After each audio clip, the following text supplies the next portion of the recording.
time for that band this morning. Need to Breathe, a great song. And that is what we are talking about today. Actually, for the first time that I've ever got to do this, Justin said, there's not really a series, it's whatever you want to talk about. And Mallory, my wife, when I told her, I was like, that would be terrifying to me. But I was so excited and been praying and thinking about what we need to talk about today. You're here, you made it to church. Some of you got an extra hour of sleep, you're feeling good. It is a great week to be here, and I'm glad you're here. But I just got off the top, get this out of my system. How about those Texas Rangers? Nobody else might care, but I'm up here today. Long-time fan. World Series is unreal this week. And actually, this is what I was talking to Robin in our office about. I said that. I was like, it is unreal to think that this team that I have followed for almost all of my life is really going to do it. They've really made the World Series, celebrating there. This is me, 6 years old. My mom dug into the scrapbooks. Thank you, Mom. And found out there, look at that kid. He didn't know 25 years of disappointment were ahead. Until we finally got here. 2023, right here, the old stadium, my 6th birthday party. That would be 1993. Gosh, I guess that's 30 years ago now. That's crazy.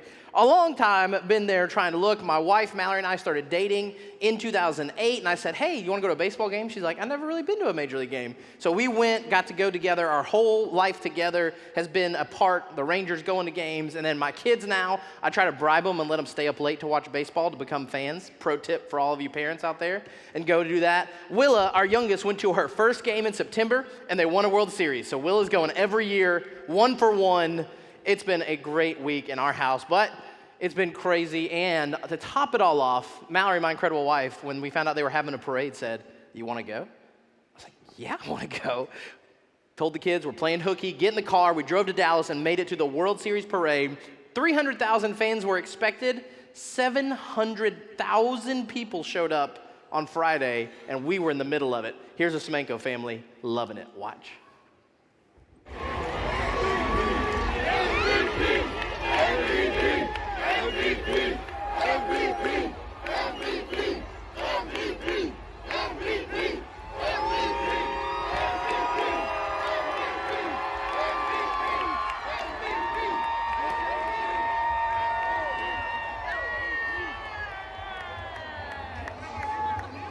Loving every minute of it. Some of you don't care a thing about baseball. We're going to move on. But some of you remember this moment. I was in Simple Church 2010 at a party watching this guy.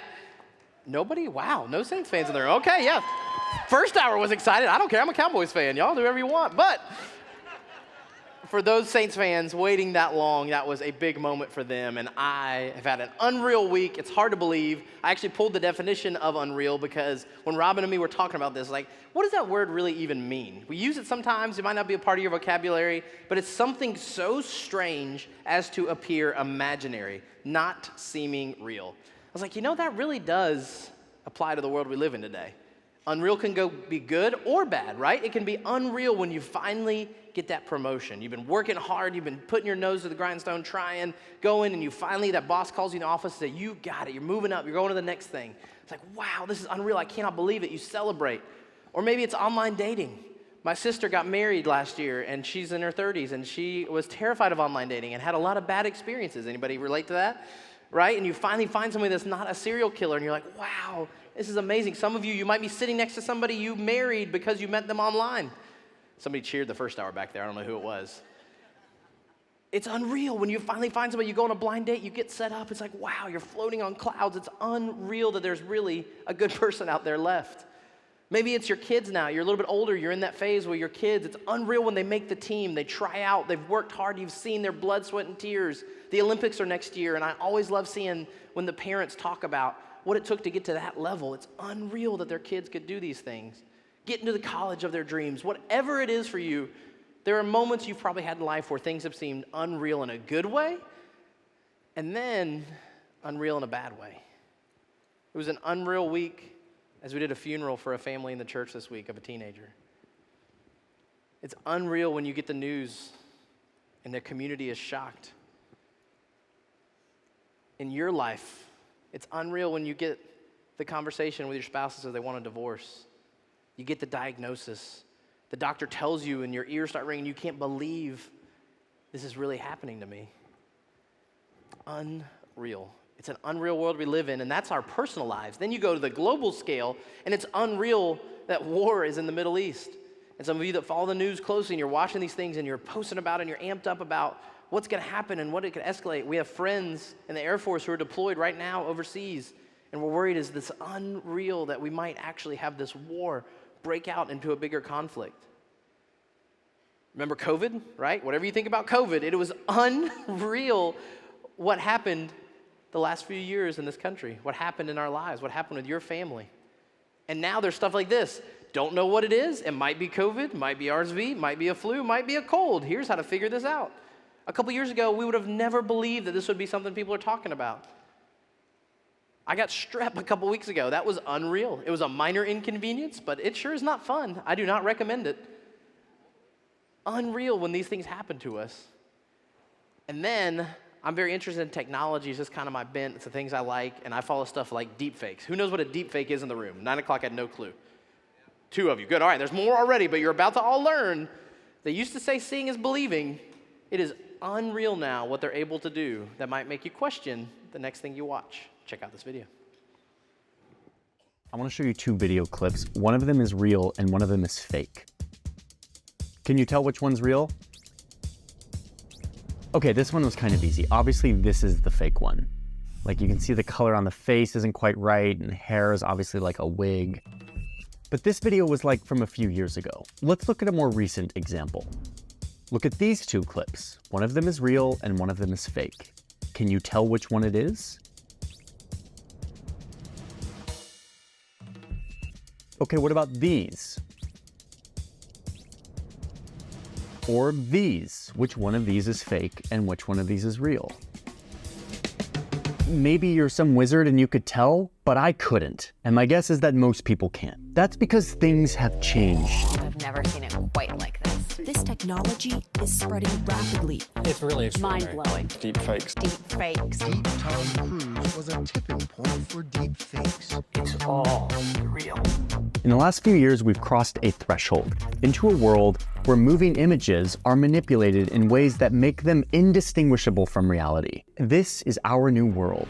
It is the world of high-quality deep fakes. The catastrophic potential to public trust and to markets that could come from deepfake attacks. This is happening quicker than any of us could have imagined. So I want to get you up to speed on what's happening with deep fakes, how they're revolutionizing entertainment. It's all my fault. And creating new challenges and fears for the people who make our laws and the people who enforce those laws. Make it look like anyone is saying anything at any point in time. Ultimately, I want to show you how much of a threat deepfakes actually pose and answer the biggest question of all. What is even real? Seeing is not believing anymore. Anybody terrified now, right? Yeah? Go look it up if you want to get into a rabbit hole. It is unbelievable. It is unreal what technology is doing. So I pulled it, and we're going to play a game. We're going to play along. Y'all feel up for a game? You think you can do it? All right. Okay, got an extra hour of sleep, guys. Let's wake up 11 o'clock here. Let's go. Here we go. Real or fake? Very simple. Is this a real, actual news headline of something that's happening in the world, or is this fake and I made it up or found it as a joke on the internet? Got it? Simple rules. Play along online. Let us know in the comments. Number 1, Neuralink, Elon Musk's brain implant startup, how about that for a sentence, is set to begin human trials. Real or fake? Real. 100% real. This is a device they will implant in your brain that would allow you to control technology, like you can just think and move your TV and change the channel and control your phone, if that's really that inconvenient for you. I would recommend that you do not go first in the implant trial. Anybody okay with that? Yeah? Nobody in here signing up? Good. Please don't. Crazy. This is really happening. This is not science fiction. This is real. How about this one? Human brain cells in a petri dish learn how to play the game Pong. Outside of a body, just human brain cells. Can they play Pong? Real or fake? You think fake, but that is 100% real as well. They trained brain cells to learn the rules, and with electrodes connected this brain tissue, and it is thinking and playing and moving the controller. It is called dish brain, I believe. Look it up. Unbelievable, unreal. This is happening in science. How about this one? Human batteries. Your bodies can produce more bioelectricity than a 120-volt battery. That one's fake, thankfully, right now. All right? You're not getting plugged into a battery yet. That's the Matrix. Anybody seen the Matrix? Okay, yeah. Just throw it in there. I want to make sure you know. There is some stuff that's still a little far-fetched, but not a lot. I'm a science fiction fan, and stuff we watched 10, 20, 30 years ago in movies is becoming more and more a reality. And so I know what some of you are thinking, depending on your age, depending on your stage of life. You're thinking, well, I know what's real. I've got my firm foundation. I know what I'm built on. I've got it. But I want you to think for a minute for this upcoming generation, the teenagers growing up swimming in this world of fake videos, fake news. I just read an article this week, was looking where I believe a Russian operative created a fake BBC set, created a fake news video that looked exactly like a real news video, and then reposted and shared it, was seen over 1 million times, of disinformation that's intentionally trying to cause chaos and confusion. You might know, you might not trust things, but people a little younger than you might. And it is complicated, and it's weird, and it's hard to believe it is real. And if some of you are honest, you found this video online, you're here today, you got up and came to church for the first time in a while because maybe God doesn't seem real. Maybe you're looking for something real, and I'm so glad you're here. I'm so glad you're here because your pain feels very real. You are hurt and gone through difficult things, and we serve a God that cares about your pain and cares about you. The book of Matthew, directly from Jesus, this is one of Justin's favorite verses. This is what Simple Church was founded on. He went on from there and saw a man named Matthew sitting at the tax collector's booth. Tax collectors, the worst of the worst. These were traitors to the Jewish people that were stealing money from them to help the conquering Romans, the people that they were trying to overthrow, and worked with the enemy. No one wanted tax collectors around. So what does Jesus do? Follow me. Go back one slide. He told him, and Matthew got up and followed him. Then, while Jesus was having dinner at Matthew's house, unbelievably scandalous that Jesus would even step foot in his house, let alone have dinner and accept and embrace this wicked, evil tax collector. Many other tax collectors and sinners came.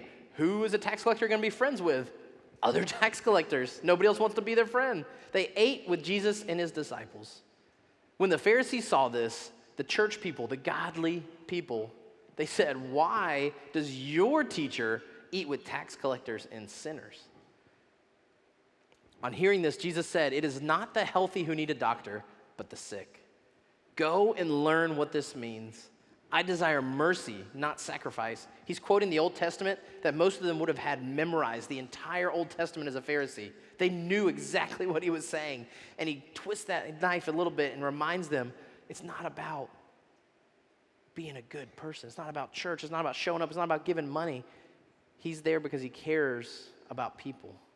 Jesus cares about the tax collector, the worst notorious sinner, as much as he cares about the righteous. And if you're here today, sometimes when someone comes in church, a volunteer or somebody in the lobby will be like, "Oh, did you see so-and-so? Did you know they're here? Oh my gosh, did you see what they did? Did you see what they posted on Facebook yesterday? Do you know where they were?" And we don't care. I'm so glad you're here, and we want Simple Church to be a place that you can come when you're not okay. Because it's okay to not be okay. It's okay to come to church when things are not good. We just don't want you to stay there. So I believe with my whole heart, I believe I've given my life to this, that there is more to this world than the reality that we live in, because there's some dark days. There's some heavy stuff that we walk through. And some of you have had way more than your fair share. Your pain is what feels so real. It's overwhelming. You don't know if there's even a God that cares. Is this really all there is? It's maybe a question you've asked. Is this reality? Is this all life is? And thankfully, we believe that Jesus, the Son of God, had an answer for this 1,000 years ago, thousands of years ago, and it still applies today. And he used these stories called parables. If you missed last week's message, if you're not sure what it means to follow Christ, you're not on the fence, it's been a while, please go back and watch Justin's message last week. Go to our YouTube channel, subscribe. You can get all of the messages on demand, but last week's, Justin walked through what heaven is really going to be like and how you can get there. If you've never made that step, it is the most important decision you will ever make. But today I want to talk to the rest of us. If you're here, you're a Christian, you know you've made that decision, you follow God with your life, you might have asked a question like this guy. Luke chapter 10. On one occasion, an expert in the law stood up to test Jesus. Never a good idea, by the way. "Jesus, teacher," he said, "what must I do to inherit eternal life?" This is a good question. The guy wants to live forever. He wants to be with God. He's trying to do the right thing. What is written in the law? Jesus replied. How do you read it? The man replied. Love the Lord your God with all your heart, all your soul, all your strength, and all your might. And then love your neighbor as yourself. You have answered correctly, Jesus said. Do this and you will live. You've probably heard this before. You might have heard this phrase, this saying. It might be familiar. We're going to talk about it some more in a minute, but he gets the right answer. But Jesus knows his heart. Jesus knows where he's coming from and what is really on the inside. He wanted to justify himself. So he asked Jesus, who is my neighbor? Who is your neighbor? Who do you think of? Jesus uses a story, a parable, to teach us these things. In reply, Jesus said, a man was going down from Jerusalem to Jericho. Now, this is not our part of the world. Most of you probably have never been on that road. Maybe you have. I have not. Israel's in the news a lot. You're in this part of the world. And when I was looking to read and get ready for this, I'd never realized, and some of you, probably smarter than me, did, that Jerusalem, where they're coming from, was actually way high. It's a rocky, hilly, mountainous area, 2,500 feet above sea level. Then the Jericho road was a very well-known road. Remember, back then, there's not paved roads. There's not concrete. You can't go and make it easy travel. It was literally carved in mountains. Over thousands of years that they had made this road that was a very popular business travel. People would get from one place to the other. It was hard traveling in the mountains around it. So Jericho Road was really the only way to go back and forth to this other major city. Jericho, same one where the walls came crumbling down, right? We've heard that story. It's at 850 feet. So you're literally descending thousands of feet, walking this dangerous, treacherous road, carved in mountains, and it was known to have robbers and thieves and people that would hide in cliffs and hit mountains and caves and attack people. It was very dangerous. Most people went in groups. You would have to travel together to try to make it. Everyone reading this story, everybody listening to Jesus would know that in this culture. Now picture in your mind, as we go through this story that you've probably heard before, imagine what they would react to when Jesus says this. A man going from Jerusalem to Jericho where he was attacked by robbers. Everybody's like, that tracks. That makes sense, right? You don't go in that part of town by yourself. They stripped him of his clothes, beat him, and went away, leaving him half dead. A priest, and everybody perks up. Jesus has been really hard on the Pharisees. He kind of dogs on them. These are the religious people, the church people. He's like, Jesus is going to make them the hero of the story for once. He's really going to go and compliment. A priest is there. He's got to stop and help this guy, right? They're the church people. They're the good people. When he saw the man, the priest passed by the other side. Literally, when I saw pictures of this road and they talked about it in the commentary I was reading, it is so narrow at points that he might have actually had to step over the dying, bleeding man to get around him. The church person. Good person, following God's own heart. The person that everybody would have looked at and thought, this would be somebody that's saved.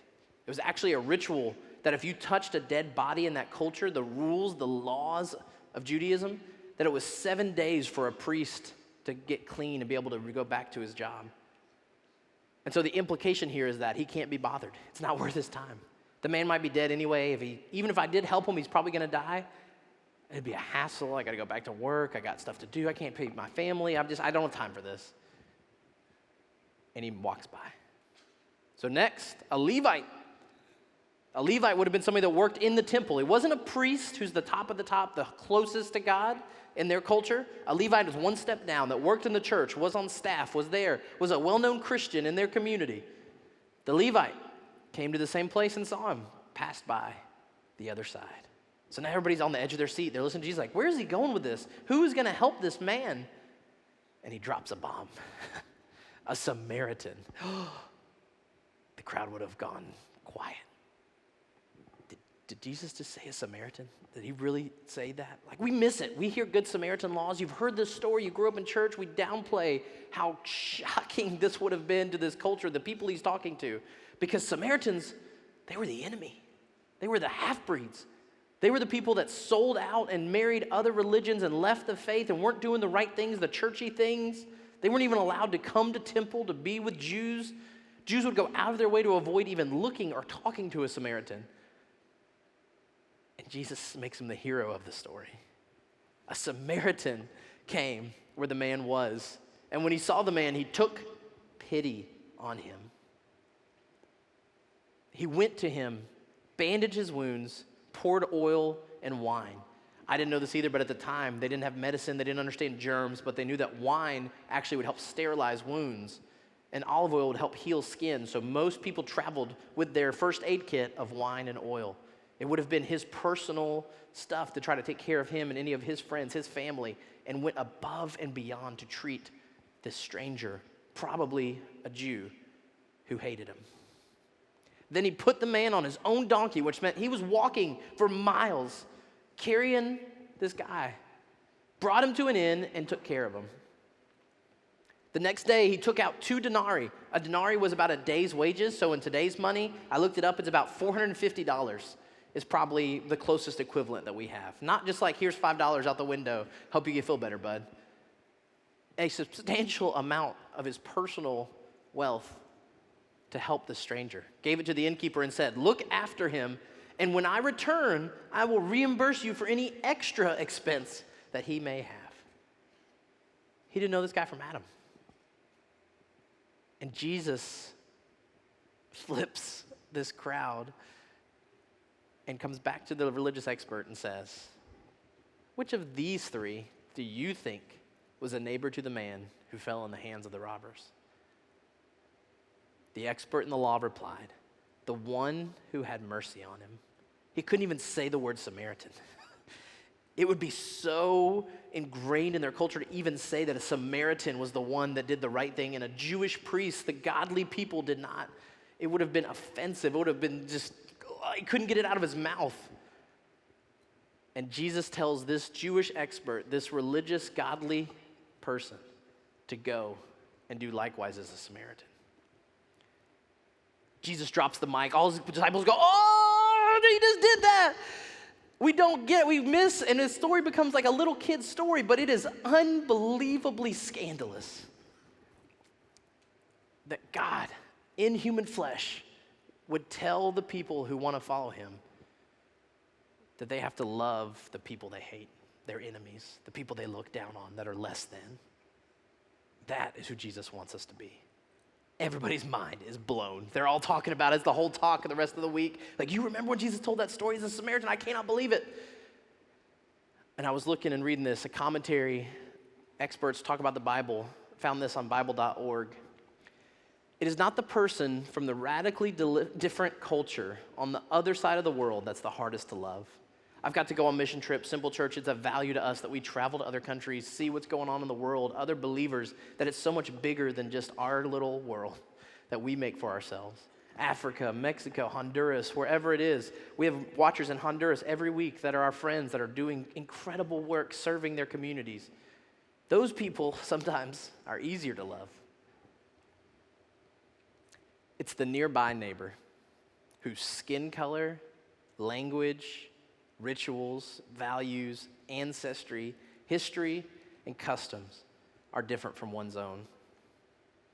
Jews had no dealings with the Samaritans. I know what all you are thinking, because it's the same thing I think. I would have stopped and helped them. I would have been the hero of the story. But you might not have issues with Samaritans. Who do you avoid, ignore, not have any dealings with? See, last week Justin talked about what it's like to bring heaven to earth. The dream is that we're here as Christians, believers. You're left here on earth to make earth more like heaven. It is unreal. We can't wrap our heads around what that will be like. And our calling, our job, the reason you're here is to be unreal in a good way to the people around you. 2 things today that I think we can be better at. And I'm looking first at myself. How we give can be an unreal way to show people that God loves them. I read a book when I was in college called Unchristian.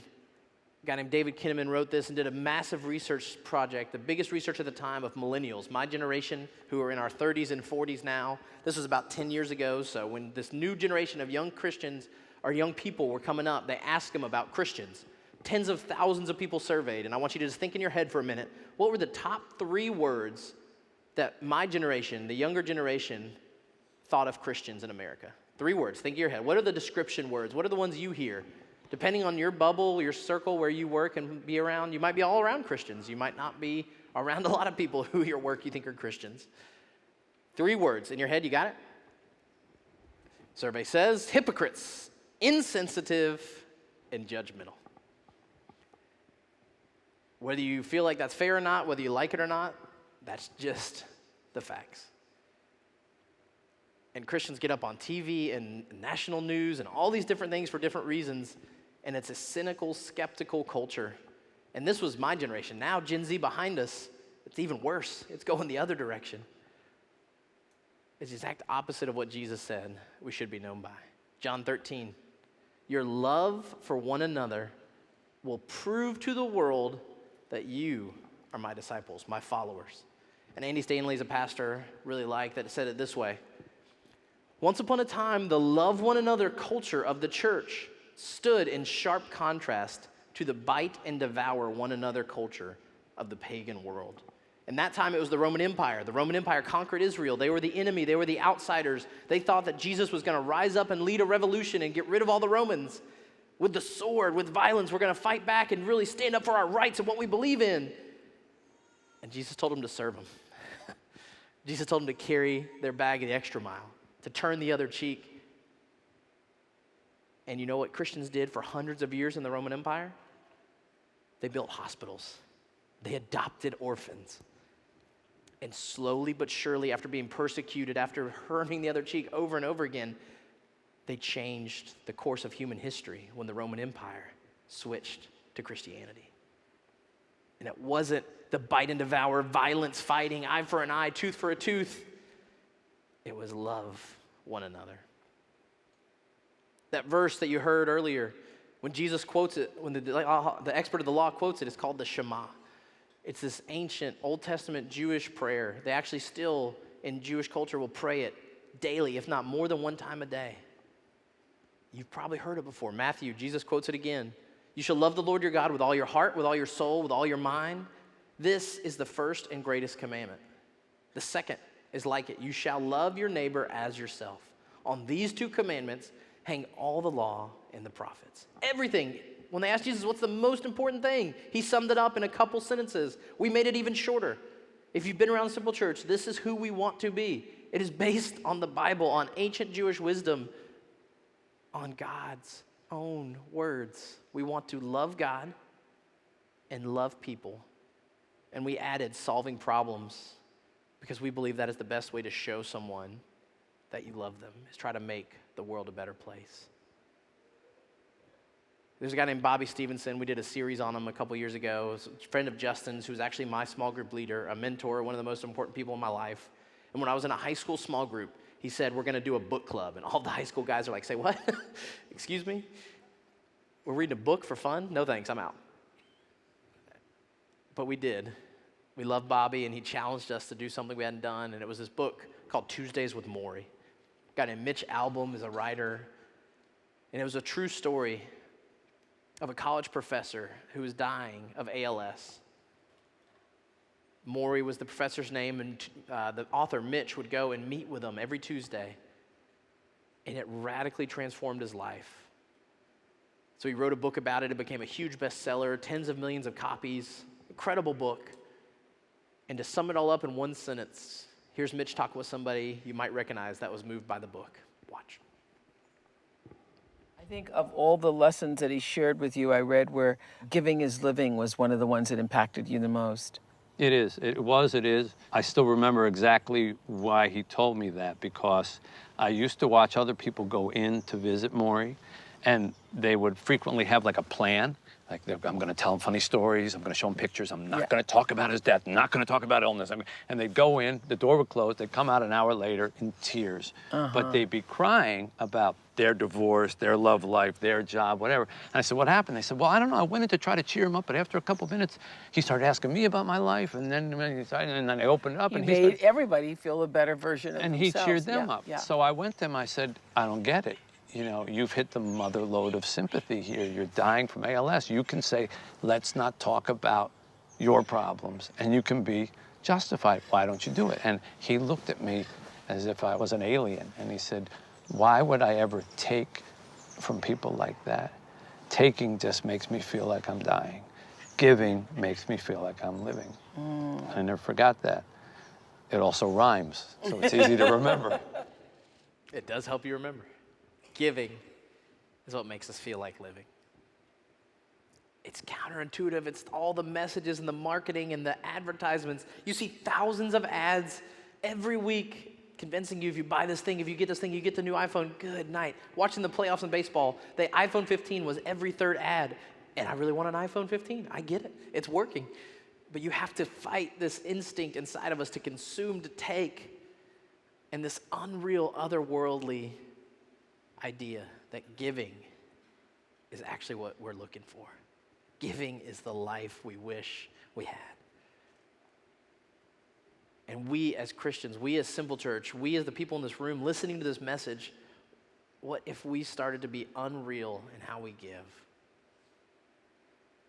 What would the world start to look like? Would the perception of Christians change? Would the next generation come up behind us, instead of seeing us ask for jets and mansions, see that we're putting shoes on kids' feet and sending gifts around the world, and start to buy in a little more? Who are you giving to? What if your gift could change someone's life? The entire direction of somebody's life. We don't believe it. We're skeptical. Think, oh, they're probably just stealing the money. They're embezzling it. You can't trust anybody. I'm not going to give anything to that people I don't know, and they're going to do it, and they're going to grift off the top, and going to go blah, blah, blah, blah, blah. There's an organization we've worked with since Simple Church started, actually longer than that, my whole life basically. Operation Christmas Child has done incredible work around the world.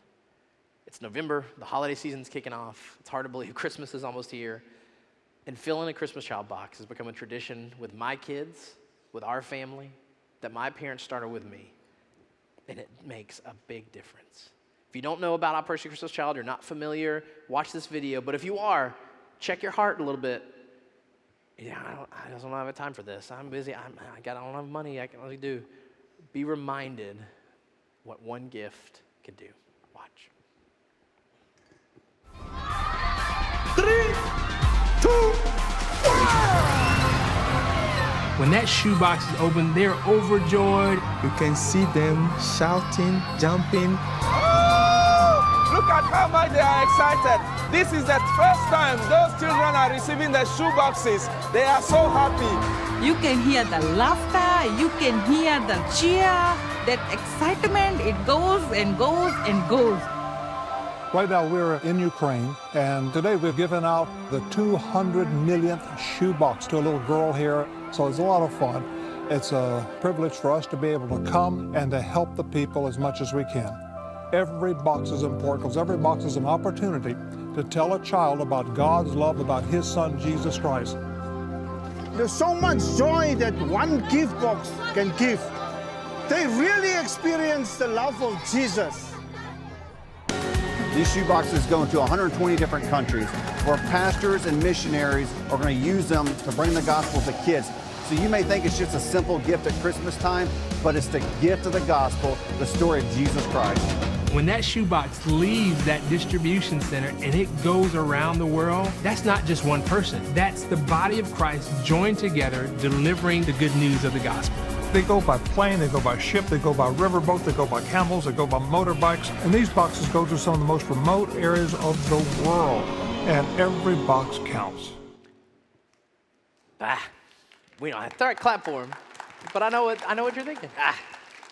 It's not a big deal. They don't need one more box. 200 million, what's one more gonna make? What's the difference? I'm raising 3 kids. I know things are expensive. I know not everybody can, but a little bit of time, a little bit of money could make a big impact around the world. I think about Ukraine. You hear all this stuff in the news. You talk to your friend, I can't believe what's going on in Ukraine. You believe it? What if you send a shoebox to an orphan in Ukraine who's going through the worst, unreal, imaginable life, but gets a gift at Christmas and hears about Jesus? You can make a shoebox. Most of us can.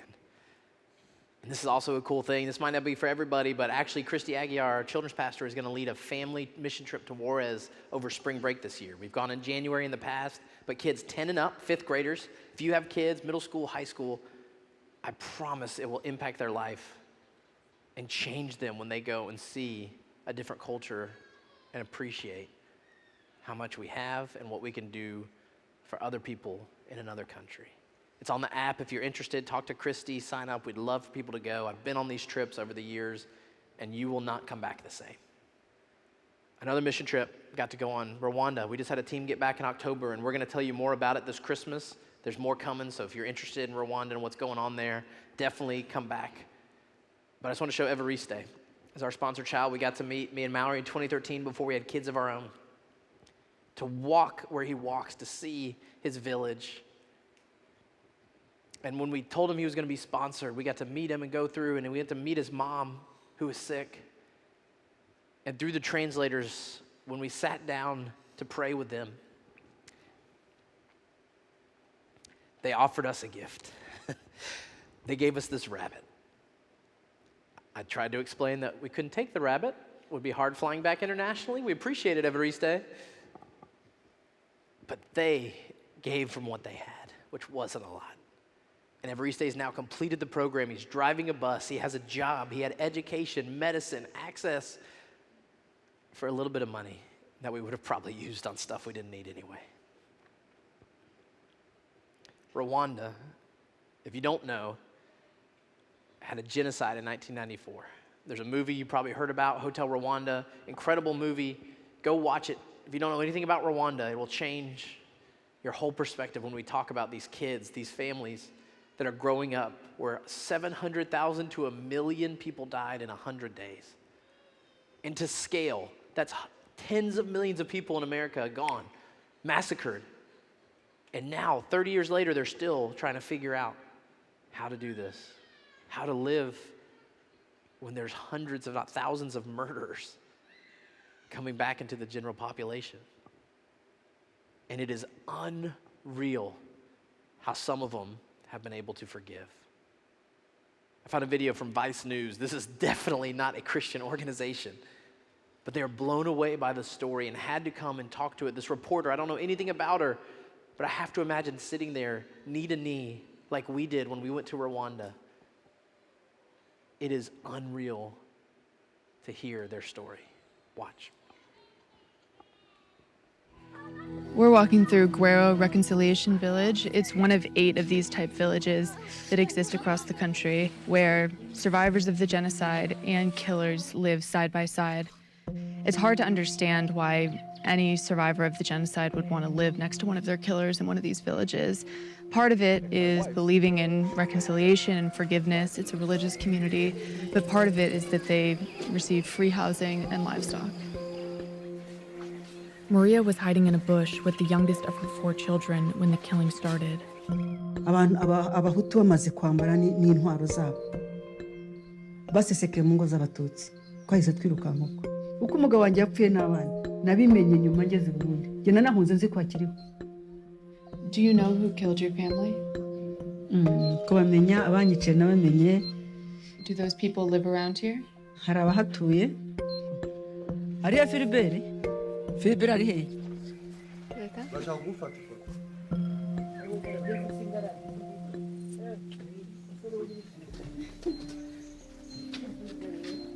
How did you kill Marie's husband and children? Njye n'abagenzi banjye nyine uko twari kuri bariyeri basanze dufite umupanga bakoreshejwe gusa abana bo batawe mu iyo simu ari bazima hatemwe abakuru abana batabwo ari bazima. I guess I think what most people can't understand is how can you kill children? Kuko ari jenoside yateguwe tumva ko umututsi uwo ari we wese utita ngo ni umugore cyangwa se n'umwana kwari gutsembaho. It's hard for me to believe that the two of you can sit next to each other peacefully. Amaze gufungurirwa nagize ikibazo cyo kumva ko Maria namuhemukiye naragiye musaba imbabazi arazimpa numva n'ibyo biranejeje. Do you two get together because you live in this village, you're part of the program, people like us come to visit, or do you have a true relationship?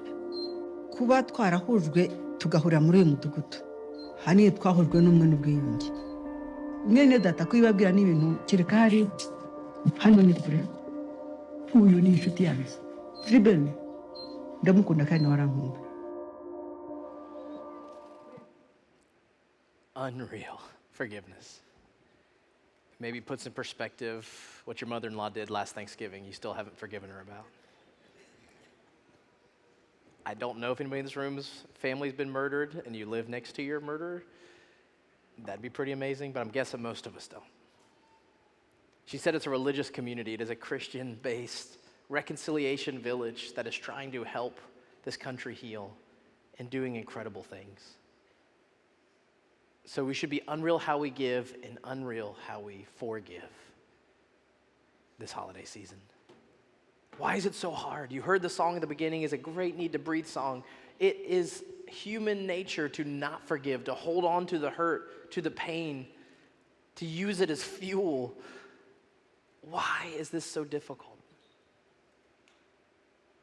Why is this so hard? If we go to the next slide, Matthew 5:43. This is Jesus again. This is the message. It's a paraphrase. If you have trouble reading the Bible, you're like, I don't even know if the Bible really applies anymore. It's old. It doesn't really matter. Check out the message. You can download the free Bible version app. It's easier to understand. It's made in a common language. This is pretty easy to understand. I don't think you're going to like it. Jesus talking, Matthew 5. You're familiar with the old written law, love your friend. And its unwritten companion, hate your enemy. I'm challenging that. I'm telling you to love your enemies. Let them bring out the best in you, not the worst. When someone gives you a hard time, respond with the moves of prayer. For then you are working out of your true selves, your God-created selves. This is what God does.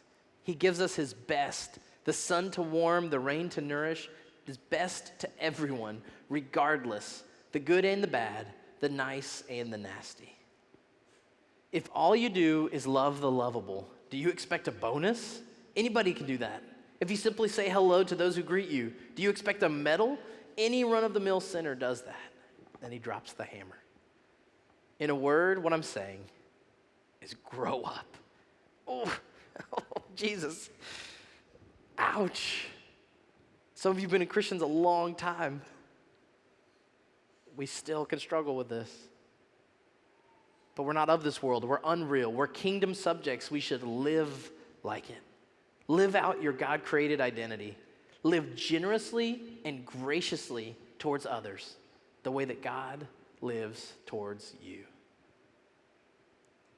If we surveyed people in your life and asked them, what are the top 3 words to describe you? Is it going to be hypocrite, judgmental, angry? It's going to be gracious, forgiving, generous. If you really want to be rocked, try asking them over the next couple weeks. I don't think most of us would like the answer. We're supposed to love our enemies. The expert of the law asked Jesus, who is your neighbor? And he explained your neighbor is the person who treats you with mercy. But who is your enemy? Who is the person in your life that's your enemy? It's that coworker. It's kids, maybe it's your parents right now. Maybe you have a true enemy, someone that has hurt you and robbed you and has brought pain in your life, an absent father, a left mother. I absolutely believe there are people in this room who have every right to be angry.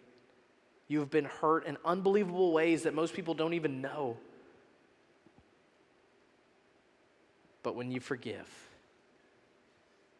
you start to live. There's a book called The Shack. They made it into a movie.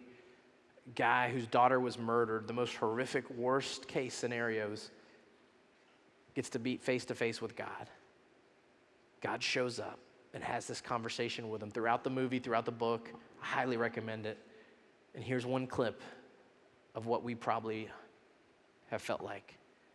And if God was here, you could talk to him. You might say something like this. Watch.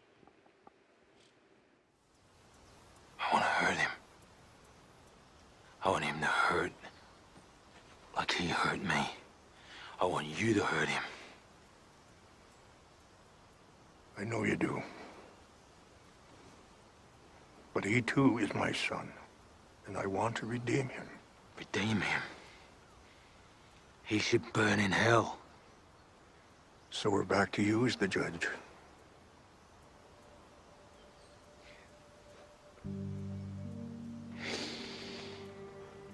So you just let him get away with it?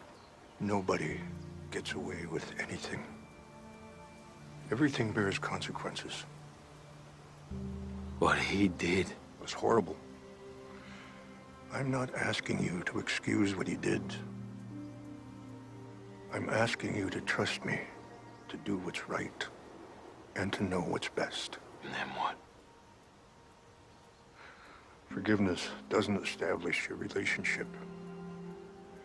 It's just about letting go of his throat.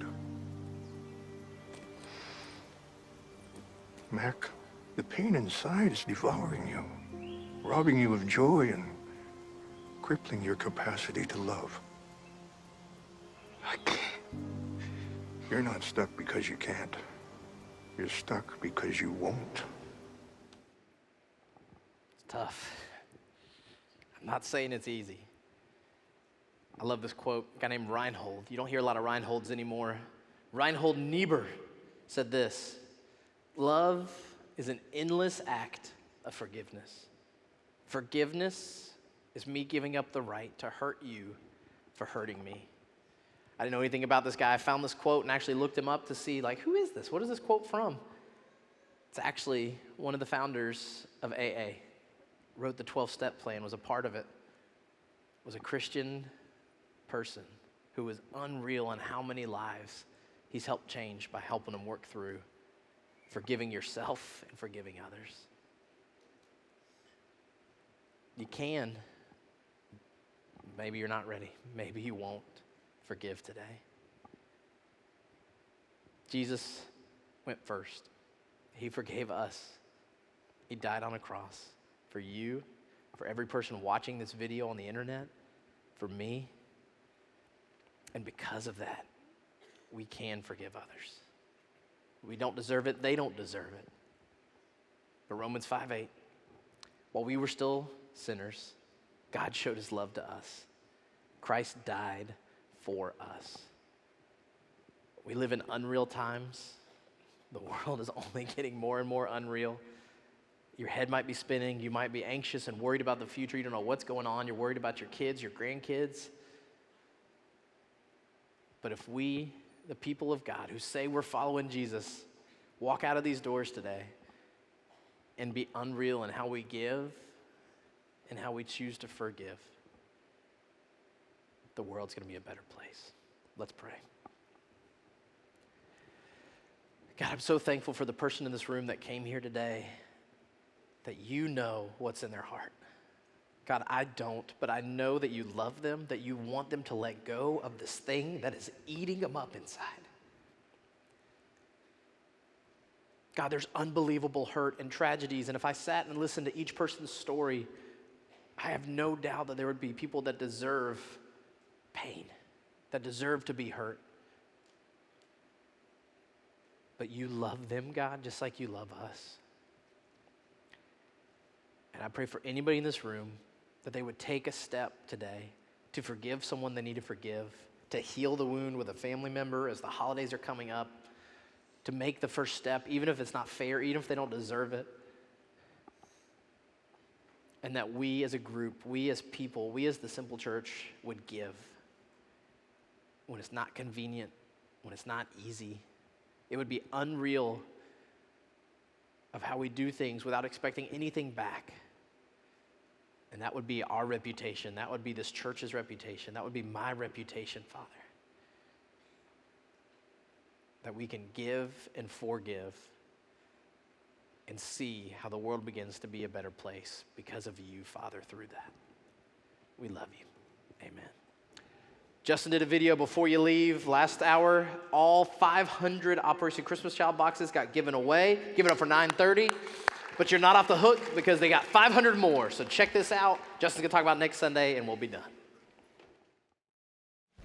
What is up? Thank you, Evan, for a great message. And it's the last reminder because there are no services next Sunday here at Shreveport Convention Center, but there's a special message just for you. All you have to do is download the app, get your kids up, watch the message together, and get ready to meet me at Walmart. Or over in Shreveport, we're going to have a team over there too. What are we doing? We're packing Operation Christmas Child boxes. All the information is online. It's available on the app. But my main thing, it's Thanksgiving, baby. I'm dressed a little more festive. There's a coolness in the air, and it's time to do some good. Be thankful and give to those people that are in need around the world, and we have a chance to do it. So don't miss next Sunday. Even though we're not coming here, get up, turn on the service, and meet me at one of the Walmarts, and we can do some good and have a lot of fun. Operation Christmas Child next Sunday. I want to see you out there. Thanks again, Evan. Thanks for being here. Until next time.